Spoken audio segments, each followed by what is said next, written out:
Hello everyone, welcome to Tech Smooth. हमारा annual budget announce होने वाला है। हर किसी को वेट है बजट का। सबकी बहुत सारी एक्सपेक्टेशंस है इस बजट से, जो कि अनाउंस होगा 1 फरवरी 2025 में। 2017 से पहले बजट हमारा फर्स्ट को कभी भी अनाउंस नहीं होता था, या आपका अनाउंस होता था last working day of February. But after 2017 ये जो क्राइटेरिया है उसको चेंज कर दिया गया। बजट हर साल अब 1 फरवरी को अनाउंस किया जाता है। उसके पीछे बहुत सारे रीजन भी थे। अगर गवर्नमेंट इसको लास्ट वर्किंग डे पे अनाउंस करती थी तो उनके पास बहुत कम टाइम रहता था जो भी बजट में चेंजेस आए हैं उनको इंप्लीमेंट करने के लिए न्यू फिजिकल ईयर से। तो ताकि उनको टाइम ज्यादा मिल जाए, इसका जो टाइम है वो शिफ्ट कर दिया गया 1 फरवरी में। इसके अलावा अब जो 2017 के बाद है, आपका रेलवे बजट भी इसी बजट के साथ, यूनियन बजट के साथ जो है मर्ज करके पेश किया जाता है। जबकि पहले रेलवे बजट यूनियन बजट के 2 या 3 दिन पहले अलग से अनाउंस किया जाता था। बजट में जो गवर्नमेंट है हमारे बहुत सारे डिसीजन लेती है। हमारी टैक्सेशन से रिलेटेड डिसीजन लिए जाते हैं। किस सेक्टर को कितना बजट दिया जाएगा, कितना गवर्नमेंट मेडिकल के लिए देगी, कितना इंफ्रास्ट्रक्चर के लिए देगी, कितना एग्रीकल्चर वालों को मिलेगा, वो सब इस बजट में डिसाइड किया जाता है। अपार्ट फ्रॉम दिस, आने वाले साल में गवर्नमेंट की क्या नई स्कीम रहने वाली है, कितना इंसेंटिव किस सेक्टर को दिया जाएगा, वो सब भी बजट में डिसाइड किया जाता है। अब बजट आने से पहले जो सिटीजन है वो तो सिर्फ एक्सपेक्ट ही कर सकते हैं कि गवर्नमेंट ये कर दे, वो कर दे। तो इन्हीं सब एक्सपेक्टेशंस को कैरी ऑन करते हुए डायरेक्ट टैक्सेशन में क्या चेंजेस आने वाले हैं या फिर आ सकते हैं, उनके बारे में क्या एक्सपेक्टेशन चल रही है डिफरेंट सोशल मीडिया हैंडल्स पे या फिर न्यूज चैनल्स पे, उनके बारे में आज हम इस वीडियो में डिस्कस करेंगे। टैक्सेशन से रिलेटेड चेंजेस से पहले जो हम एक्सपेक्ट कर रहे हैं, अभी तक जो चेंज आ चुका है उसके बारे में बात कर लेते हैं। अभी तक हमारी टैक्स रिजीम की 2 टैक्स रिजीम चल रही है, new tax regime and old tax regime.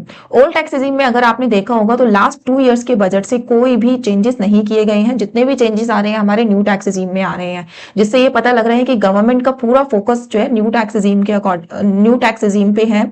और अगर मैं लास्ट फाइनेंशियल ईयर की बात करूं 2023-24 की, तो अगर डाटा हम चेक करें तो 70 से 75% जो रिटर्न्स हैं वो न्यू टैक्स रिजीम में ही फाइल की गई हैं, क्योंकि न्यू टैक्स रिजीम में जो टैक्स स्लैब रेट है वो ज्यादा रैशनलाइज कर रखे हैं गवर्नमेंट ने as compare to old tax regime. अभी भी ये एक्सपेक्ट किया जा रहा है कि जो चेंजेस आएंगे वो न्यू टैक्स रिजीम में ज्यादा चेंजेस आएंगे। ऑल्दो अभी ओल्ड टैक्स रिजीम को फुली एबॉलिश नहीं किया जाएगा, क्योंकि गवर्नमेंट न्यू में इस तरीके के चेंजेस कर रही है कि अपने आप ही tax payer new tax regime को ऑप्ट करते जा रहे हैं। फिर धीरे धीरे एक ऐसा टाइम आएगा कि ओल्ड टैक्स रिजीम को ऑप्ट करने वाले कुछ चुनिंदा ही टैक्स पेयर रह जाएंगे, तब इस स्कीम को मे भी हो सकता है अबॉलिश कर दिया जाए। तो अभी अगर मैं न्यू टैक्स रिजीम की बात करूं तो आपने देखा होगा जो हमने अभी रिसेंट अपनी रिटर्न्स फाइल करी हैं फाइनेंशियल ईयर 2023-24 से रिलेटेड, उसके अकॉर्डिंग जो स्लैब रेट था आपका 3 लाख रुपीस तक आपको कोई टैक्स पे नहीं करना था। 3 to 6 आपको 5% टैक्स पे करना था। एंड आफ्टर दैट जो इसमें मैक्सिमम स्लैब रेट था वो 15 लाख से ऊपर आपका 30% टैक्स था। इसी स्लैब रेट में चेंज आया जो आपका यूनियन बजट 2024 आया, जो कि अभी रिसेंटली अनाउंस हुआ था, क्योंकि इलेक्शन का टाइम था। तो पहले हमारा इंटरिम बजट आया था फरवरी में, उसके बाद अभी यूनियन बजट हमारा 2024 भी आया था। तो उसके अकॉर्डिंग इस स्लैब रेट को और ज्यादा इजी और ज्यादा टैक्स बेनिफिट वाला बना दिया गया टैक्स पेयर के लिए। इसमें क्या कर दिया गया, इस स्लैब रेट को 6 से बढ़ाकर जो है 7 लाख कर दिया गया, कि 3 से 7 लाख रुपीस तक आपको सिर्फ 5% देना है, देन 7 to 10 आपको 10% देना है। तो इस स्लैब रेट में जब चेंज आया, ऑल्दो ये स्लैब रेट अभी तक आपकी एप्लीकेबल नहीं हुई है, 1 अप्रैल से जो हम रिटर्न फाइल करेंगे फाइनेंशियल ईयर 2024-25 जो अभी हमारा चल रहा है, उसमें ये नया स्लैब रेट आपका एप्लीकेबल होने वाला है। क्योंकि जो आपका बजट है, अभी भी जो आपका बजट आएगा उसकी जो एप्लीकेबिलिटी होगी टैक्सेशन पॉइंट ऑफ व्यू से, वो आपकी होगी फाइनेंशियल ईयर 2025-26 के लिए। 1 अप्रैल 25 ऑनवर्ड्स जो भी टैक्सेशन के रूल्स चलेंगे वो आपके जो है, जो अभी बजट 25 आएगा उसके अकॉर्डिंग चलेंगे। और जब उस फाइनेंशियल ईयर की रिटर्न आपकी नेक्स्ट असेसमेंट ईयर में फाइल होगी तो वो आपकी जो करंट बजट आने वाला है वो उसके अकॉर्डिंग होगी। और जो अभी हमारा बजट गया है यूनियन बजट 2024, उसमें आपकी ये वाली स्लैब रेट ही एप्लीकेबल होने वाली है। यहाँ पर बहुत ज्यादा कंफ्यूजन रहती है। अब जैसे बजट आएगा तो इसके बाद हमारा टैक्स फाइलिंग का सीजन आ जाएगा, तब टैक्स पेयर बोलता है कि बजट में तो ये चेंजेस आए थे, आप मेरे को ये बेनिफिट तो दे नहीं रहे हो। अरे बाबा, वो बेनिफिट आपको जब मिलेगा जब आपका जो है इस 2025-26 के लिए हम रिटर्न की फाइलिंग करेंगे। अभी तो हम 24-25 के लिए रिटर्न की फाइलिंग कर रहे हैं। ईयर एंड के बाद फाइलिंग हो रही है, तो टैक्स पेयर को ऐसा लगता है कि बजट अभी आया था वही हमें हमारे ऊपर एप्लीकेबल होना चाहिए, जबकि ऐसा नहीं होता। तो ये तो थी पास्ट टेबल जो अभी तक आ चुकी है, फाइनल हो चुकी है। अब बजट में ये कहा जा रहा है कि जो 15 लाख रुपीज से नीचे के टैक्स पेयर हैं, जिनकी इनकम 15 लाख रुपीज से कम है, उनको हम और ज्यादा टैक्स बेनिफिट देंगे। गवर्नमेंट कोशिश करेगी कि उन्हें कम से कम टैक्स पे करना पड़े।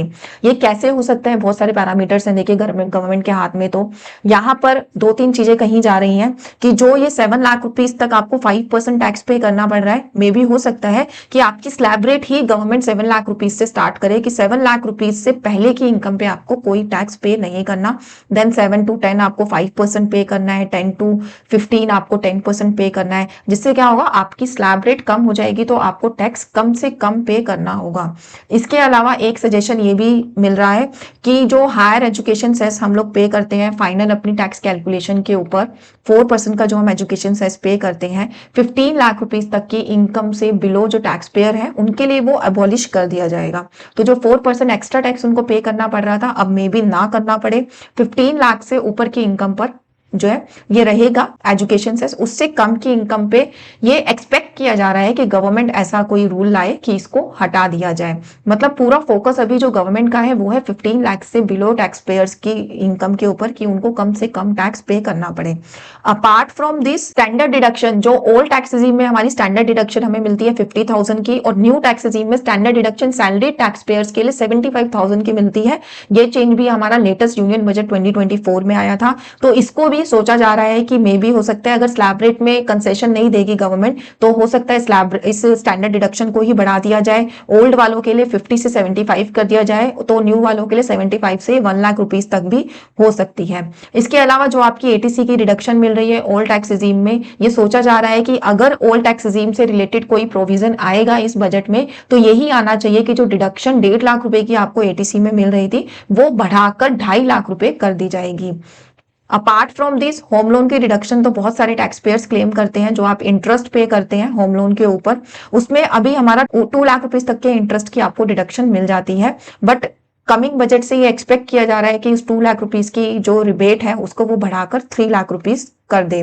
इसके अलावा आपकी जो लॉन्ग टर्म कैपिटल गेन है, लास्ट बजट के बाद, बजट 2024 के बाद इसके ऊपर बहुत सारी चर्चा रही, वो चर्चा अभी भी बनी हुई है। उस पॉइंट पे हो सकता है गवर्नमेंट कोई क्लैरिटी लेके आए, क्योंकि लास्ट बजट के अकॉर्डिंग गवर्नमेंट ने जो है एक फिक्स कर दिया कि लॉन्ग टर्म कैपिटल गेन पे आपको 10% टैक्स पे करना है 1.25 लाख, यानी कि 1,25,000 से ज्यादा आपकी इनकम होगी तो, और हम आपको कोई इंडेक्सेशन बेनिफिट भी नहीं देंगे, जिसकी वजह से लॉन्ग टर्म कैपिटल गेन में रेट चेंज हो गया, तो इन्वेस्टमेंट पे बहुत ज्यादा फर्क पड़ा है लोगों की। तो हो सकता है इस जो 10% के रेट को गवर्नमेंट ने विदाउट इंडेक्सेशन किया है, यहाँ पे इंडेक्सेशन का बेनिफिट डाल दे गवर्नमेंट, या फिर इस रेट को और कम कर दे। तो लॉन्ग टर्म कैपिटल गेन में एक्सपेक्टेड है कि कुछ ना कुछ रेट चेंज गवर्नमेंट जरूर लाएगी, क्योंकि लास्ट चेंज के बाद अभी भी ये जो टॉपिक है ये चर्चा का मुद्दा बना हुआ है। इसके अलावा गवर्नमेंट ने ये भी कहा था अपने लास्ट बजट में कि उन्होंने जो टेन्योर है कि लॉन्ग टर्म कब कहा जाएगा और शॉर्ट टर्म कब कहा जाएगा, उसको फिक्स कर दिया था 1 year and 2 year for all types of investment. Classification के ऊपर भी दोबारा से चर्चाएं हो सकती हैं हमारे कमिंग बजट में। अगर हम सीनियर सिटीजन की बात करें तो सीनियर सिटीजन के केस में भी अभी तक क्या है, आपका 75 ईयर्स तक के सीनियर सिटीजन को अपनी रिटर्न फाइलिंग करना मैंडेटरी है। इससे ऊपर अगर आपकी ईयर एज है और कुछ आपकी टीएनसी है, अगर आप उसको कंप्लाई कर देते हैं तो आपको रिटर्न फाइलिंग की जरूरत नहीं होती। जैसे कि आपका जो है सिर्फ एफडी का इंटरेस्ट है, पेंशन इनकम है, सब कुछ एक ही अकाउंट में आ रहा है, एक फॉर्म होता है वो आप फॉर्म भर के बैंक में दे रहे हैं, अगर बैंक आपका प्रॉपर टीडीएस काट रहा है तो आपको रिटर्न भरने की कोई जरूरत नहीं होती। तो कमिंग बजट से ये एक्सपेक्ट किया जा रहा है कि ये जो टीएनसी है 75 ईयर्स तक की एज के टैक्स पेयर्स को रिटर्न फाइल करने की जरूरत नहीं है। इसकी जो टीएनसी है मे बी इसको और रैशनलाइज कर दिया जाए। जो सीनियर सिटीजन्स हैं उनको जो मेडिक्लेम की फैसिलिटी दी जाती है कि 50,000 रुपीज तक वो मेडिक्लेम की रिबेट ले सकते हैं, या फिर उनका जो मेडिकल एक्सपेंडिचर है उसके अमाउंट को सिर्फ और सिर्फ 50,000 तक फिक्स किया हुआ है, जबकि अब तो महंगाई और बढ़ गई है, एक्सपेंडिचर और ज्यादा बढ़ गया है मेडिकल पे, तो उस लिमिट को मे भी हो सकता है गवर्नमेंट बढ़ाए अपने अपकमिंग बजट में। और इसी तरीके से जो मेडिकल इंश्योरेंस है, अगर एक नॉर्मल इंडिविजुअल है, सीनियर सिटीजन नहीं है वो, तो उसको अभी तक हमें जो रिबेट मिलती थी वो 25,000 मिलती थी, मे भी हो सकता है कमिंग बजट में इसको बढ़ा के जो है 50,000 कर दें, और 50,000 जो सीनियर सिटीजन को मिलती है उसको 75,000 कर दिया जाए। तो ऐसी बहुत सारी एक्सपेक्टेशन है जो डायरेक्ट टैक्सेशन से रिलेटेड बनी हुई है कि आने वाले बजट में अनाउंस की जाएगी। इसके अलावा डायरेक्ट टैक्स कोड की भी बात की जा रही है कि इस बजट में डायरेक्ट टैक्स कोड इंप्लीमेंट कर दिए जाएंगे। बट डायरेक्ट टैक्स कोड की अगर मैं अपना पर्सनल व्यू दूं तो पिछले 10 साल से इसकी चर्चा बनी हुई है, बट अभी तक तो लागू नहीं किए गए हैं। अब देखिए होते हैं या फिर नहीं होते हैं। तो आपका कॉर्पोरेट टैक्स है, कॉर्पोरेट टैक्स भी रिड्यूस करने की बात की जा रही है कि मे बी हो सकता है कमिंग बजट में इसको रिड्यूस किया जाए। अपार्ट फ्रॉम हमारे इंस्टीट्यूट ऑफ चार्टर्ड अकाउंटेंट ने अपने प्री बजट मेमोरेंडम में एक प्रपोजल रखा था, जिसमें उन्होंने बोला था कि जो कपल रिटर्न है उसका एक फॉर्म अलग से निकाला जाना चाहिए। लाइक हस्बैंड वाइफ अगर एक साथ अपनी रिटर्न को फाइल करना चाहते हैं तो वो फाइल कर पाए। उसका बेनिफिट रहेगा कि अगर वाइफ वर्किंग नहीं है, हस्बैंड वर्किंग है, तो दोनों की इनकम को जब मैं क्लब करके अपनी इनकम टैक्स की रिटर्न को फाइल करूंगी तो रिवाइज स्लैब रेट जो कपल के लिए अनाउंस किए जाएंगे उसमें उसको डबल बेनिफिट होगा। लाइक अभी तक क्या है, न्यू में 7 लाख रुपीज तक आपको, सॉरी 3 लाख रुपीज तक आपको कोई टैक्स नहीं पे करना पड़ता। तो उसमें जो है स्लैब को भी आप डबल कर दें कि 6 लाख तक कोई टैक्स नहीं पे करना। फिर 3 से 7 का क्राइटेरिया था, इसको 6 से 14 का कर दिया जाएगी, फिर 5% पे करना पड़ेगा। तो इंस्टीट्यूट ने ये गुहार लगाई है कि जो कपल की अगर हम रिटर्न को ऑप्ट करना चाहते हैं तो एक सेपरेट फॉर्म एक लाया जाए और एक सेपरेट स्लैब रेट लॉन्च की जाए, जिससे क्या है कि अगर पूरे घर की, जैसे अगर सिर्फ हस्बैंड वर्किंग है, वाइफ वर्किंग नहीं है, तो ओवरऑल तो पूरे घर की जो उनकी इनकम है वो 15 लाख रुपीज तक ही है ना, तो उनको बेनिफिट भी उसी तरीके से ज्यादा दिए जाने चाहिए। तो देखिए बजट में ये चेंजेस आते हैं या फिर नहीं आते हैं। इंस्टीट्यूट तो अपना प्री मेमोरेंडम में इस चेंज को प्रपोज कर चुका है। 87A की रिबेट, जिसके ऊपर अभी तक भी बहुत ज्यादा चर्चा बनी हुई है, मेरे यूट्यूब चैनल पे लगातार इसके ऊपर वीडियोस आपको देखने को मिल रही होंगी। लास्ट फाइनेंशियल ईयर में जो 87A की रिबेट को लेके गवर्नमेंट ने हंगामा किया है कि सडनली स्पेशल टैक्स रेट वालों को ये रिबेट देनी बंद कर दी। तो अब टैक्स पेयर के माइंड में क्वेश्चन बना हुआ है कि लास्ट ईयर तो चलो जो किया वो किया डिपार्टमेंट ने, अब कमिंग ईयर्स के लिए क्या टैक्सेशन रहने वाला है। तो यहाँ पर एक 87A की रिबेट के ऊपर भी एक बिग चेंज देखने को मिलेगा। या तो स्पेशल रेट टैक्स की इनकम के ऊपर रिबेट अलाउ कर दी जाएगी न्यू टैक्स रिजीम में भी, या फिर ओल्ड टैक्स रिजीम से भी इसको हटा दिया जाएगा। क्योंकि अभी क्या है, ओल्ड में डिपार्टमेंट ने लगा रखी है और न्यू में सडनली यूटिलिटी को चेंज करके इसको हटा दिया गया।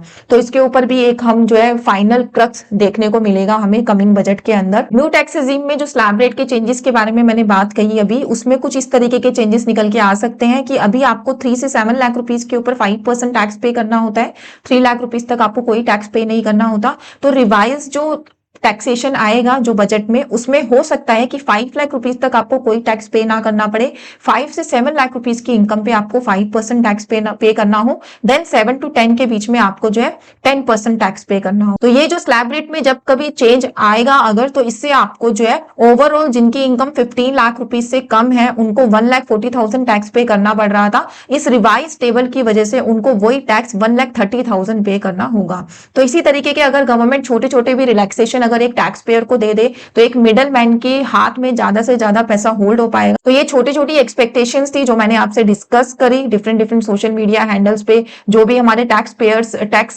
पेयर्स या फिर टैक्स कंसल्टेंट्स एक्सपेक्ट कर रहे हैं कमिंग बजट, ये मैंने डिस्कस करे हैं यहाँ पे आपसे। अब देखने वाली बात ये है कि आने वाले बजट में फाइनली क्या अनाउंस होने वाला है। बजट की टाइम टू टाइम अपडेट के लिए टैक्स स्मूथ को सब्सक्राइब कर लीजिए सो दैट आपको नोटिफिकेशन मिल जाए हमारी आने वाली अपडेटेड वीडियो से related. Thank you so much for watching this video. Stay connected with tax smooth.